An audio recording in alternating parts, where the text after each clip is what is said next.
Hello, BookTube. I've got a little mail for you on a bright early morning here at Hyde Cottage. Just a couple of packages, nothing like the pile that we had yesterday, but I'm still confident that we will get through it without any trouble at all, without any trouble whatsoever. Let's just assume that from now on and hit the problems as we come to them. Oh, okay, all right. Okay, this is another advance copy.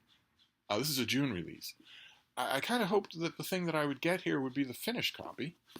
What are you going to be, my dear? When you are a finished copy, what are you going to be? Yes, you're going to be a hardcover. So this is still a paperback advance copy. But that's okay, so we haven't seen this since 2022.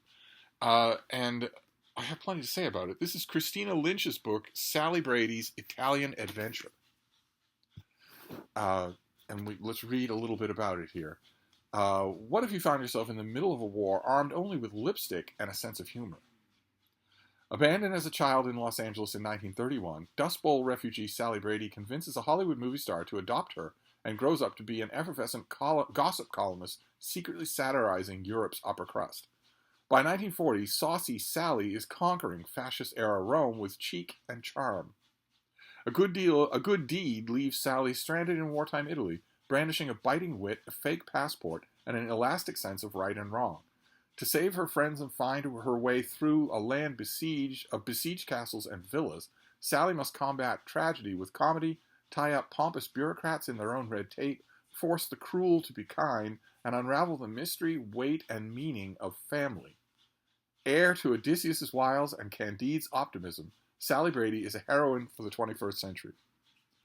And when I first got this in 2022, I made a sarcastic quip about the cover, but I also privately thought, okay, well, publicity material really doesn't do a book any favors by overpraising it like that.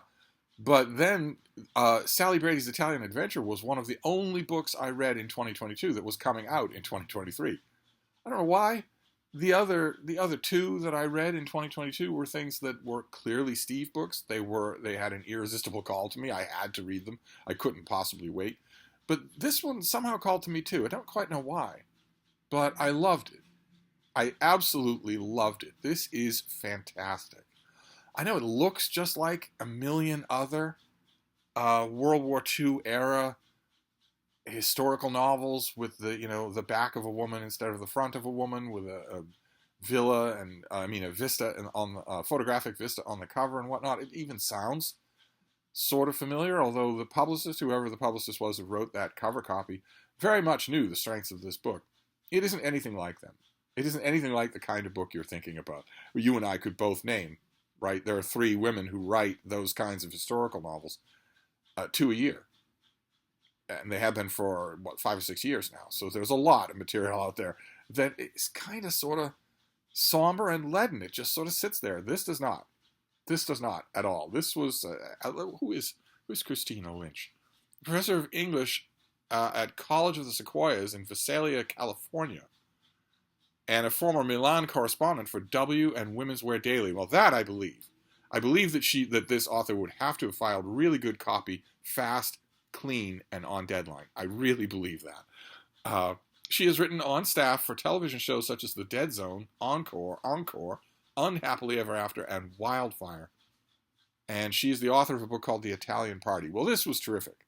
I will wait. I will get a finished copy. I'm going to kind of use the finished copy as my signal to reread it and work up notes on it. But I can certainly recommend it to you. June isn't all that far off. You're going to love this. You're absolutely going to love this book. So great. That's one of the 2. Now we'll open the next one and we'll be done. This will be all very easy. All very easy and simple. Steve will not go on a 40-minute rant about anything. This is just book mail, that's all. Okay. Well, no sooner said than challenged. This is Jennifer Saint, and she is taking full advantage of the current huge fad of myth retellings that was started in the modern instance by Madeline Miller with The Shield of Achilles and then Circe. There were myth retellings before that, but the books that have come out in their absolute flood of them, aren't just myth retellings. They're myth correctings. They're myth redressings. They are Twitter rewriting Greek mythology. And that has had some very, very unfortunate results. This is a new one by Jennifer Saint, who's already done a book on Electra and Ariadne. This is her book on Atalanta. The wild huntress figure in the Voyage of the Argo and the Caledonian boar hunt, and this is a figure who in Greek mythology was the equal of men in the foot race, probably in archery. Here we have an indisputably in archery. The Caledonian boar hunt, I don't know if that's ever been made into a historical novel on its own. It's really kind of a great story. Let's see what we have here. When Princess Atalanta is born, a daughter rather than the son her parents hoped for, she is left on the mountainside to die. But even then, she is a survivor. Raised by a mother bear under the protective eye of the goddess Artemis, Atalanta grows up wild and free with just one condition. If she marries, Artemis warns, it will be her undoing. Although she loves her beautiful forest home, Atalanta yearns for adventure. When Artemis offers her a chance to fight in her name alongside the Argonauts, the fiercest band of warriors the world has ever seen, Atalanta seizes it. The Argonauts' quest for the Golden Fleece is filled with impossible challenges, but she proves herself equal to the men she fights alongside. As she is swept into a passionate affair in defiance of Artemis's warning, she begins to question the goddess's true intentions. Can Atalanta carve out her own legendary place in a world of men while staying true to her heart? And in quite a few of these books, quite a few of these modern myth retellings, it's not that, how did that go? Proves herself the equal of the men she fights alongside. In quite a few of these myth retellings, that isn't true. It's that she proves herself easily the superior in every way to all of the men around her. So not proves herself their equal, but proves herself easily their superiors. Not if I try really hard, I'm stronger than Hercules. If I try really hard, I'm a better shipwright than the master of the Argo, even though I've never set foot on a ship before. It's not if I try really hard, I can be a better harpist than Orpheus. It's that I can easily do that. It's easy to do that. What, you thought this was good? Well, I don't know anything about what I'm doing, and I'm already beating you because you're a man. I'm already beating you at everything that you do and have worked your whole life getting good at, not because you were never all that good at it, but because you have external genitals. And that gets tiresome really fast. At least for me, that gets tiresome really fast. I really want that fad to be over. It has swept through everything. Absolutely everything. It's all through Hollywood. It's all through TV. It's all through novels. A lot of novels. And it needs to be gone. It really does. It is sexism. I have the advanced copy of this book, and I haven't got to it. So I can't say for sure whether or not this book does that. I'm really hoping that Atalanta is not stronger than Hercules. I'm really hoping that, unlike the Sons of the Wind, she cannot fly. I'm really hoping that she is not the leader of the Argonauts. That is Jason. That is not Atalanta.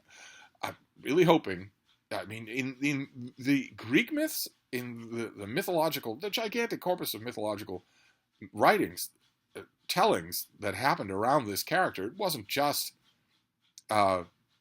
one story, Jason and the Argonauts. There was a whole mythological body of stuff. And in that body of stuff, there was never any hint that Atalanta was some sort of inferior creature. She was the equal of the men around her. I would like it if that were done without Twitter sloganeering. That would be great. But it's a pretty thing, isn't it? Very nice. I can't remember if I read this author's Ariadne. I did read this author's Electra. And it didn't exactly fill me to overbrimming with hope on the subject that I'm talking about. But every book is its own thing. And for all I know, the author is tired of that too. That stupid fad too. That stupid sexist fad too. For all I know, the author is tired of it too. Maybe the author thought that it was a great idea, a redressing of historical imbalances, although, hey, you're a novelist, not a social worker. But maybe the author thought all of that and then sat down to watch Amazon's The Rings of Power. And thought, well, I've loved Tolkien my whole life. Wait a minute. Okay. All of the effective choices are being made by women. All of them. Not some. All of them. All of the men are stupid and self-doubting or vain or clueless at their own specialties. All of them, not some of them, all of them. Every plot twist, every major event that turns the action in any way is thought up, done, and then commented on by a woman. Never a man. Never at all a man. Who is the one elf in Middle-earth who thinks that it really would be a good idea to retain the age-old oath of being vigilant about Sauron. There's only one. It's not Elrond. It's not Gil-galad. It's just Galadriel. That's all. She's the only one. And the male elves, none of the female elves, never meet any of them other than her, but the male elves, Elrond and Gil-galad, want to send her to the west. They want to send her to Valinor. Not because they think she's worth it, not because it's the end of her life, but because they want to shut her up. They're sick of her kind of shrill reminders about Sauron. They'd rather just let him be.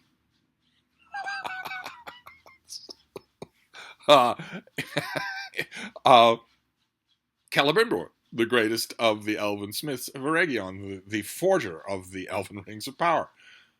Does he know how to do that? No, he does not. Doesn't even know the basics of metallurgy.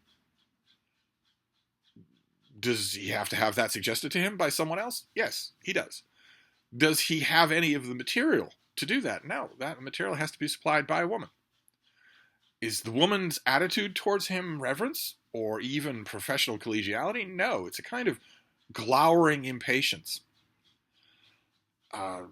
Are the Númenóreans, this 7-foot-tall race of supermen from the island of Númenor, are they seasoned warriors? Are they the greatest warriors of man, of the race of man, that Middle-earth has ever seen? No, they're not really. They're kind of hapless and a little bit, well, we can't say effeminate, can we? But they're a little bit wimpy. And when it comes time for Galadriel to fight 6 of them, she unarmed and they in full armor and ready and waiting for her to cause trouble, she throws them around like children's toys. Can anyone else in the show do that? No, but then again, can anyone else in the show stand directly in the path of a pyroclastic flow from an erupting volcano and have it not even singe her hair? Literally super. Literally from the planet Krypton. I'm going to stand right here as it hits me. I'm not going to try and avoid it. And I'm not protected by any kind of sorcery. Because all kinds of things all around me are bursting into flames or being covered in soot and ash. But not me. I'm literally invulnerable to harm. That's how thick my plot armor is. A little village of humans threatened by a marauding orc band. Who do they turn to for military help to shore up their defenses and make sure that they can survive? Do they turn to the thousands-year-old military warrior elf who has been watching their little village for centuries? Or do they turn to the local florist, who happens to be a woman? They turn to her. And so on and so forth. The master elves in the great mines of Moria, the great city of Dwarodelf, they have a hunger for mining mithril, of course. We know that, right? Dwarves love mithril. And they are excellent miners. They are excellent workers in the earth. So they must know how to sound out the earth, how to tap the ore, how to find... No, they don't know how to do any of that. A woman has to sing their way to it. Men can't do that. A woman has to do that. And then, once she's told them what to do, she does everything except hold the axes, and then they mine the mithril, etc., etc., etc., etc., etc. It goes on forever like that. It absolutely goes on forever like that. There is never a time anywhere where that is not true in the Rings of Power.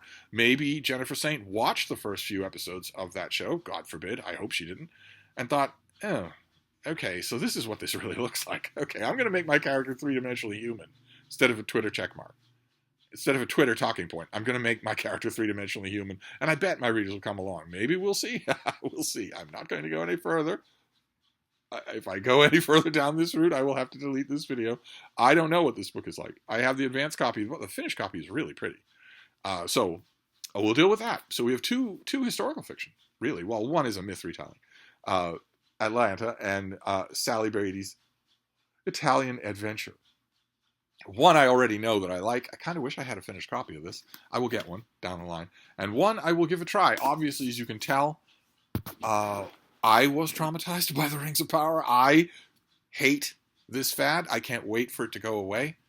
I can't wait for me to start a Terminator movie and not see John Connor get shot in the head, because he's not the savior in the storyline, even though that has been the canon in the show since it was invented. Instead, the savior is a 4-foot-tall little girl who, when push comes to shove, just manhandles all the fighting warrior men around her. And you're not supposed to think anything about it, other than you go, girl. Yes, queen.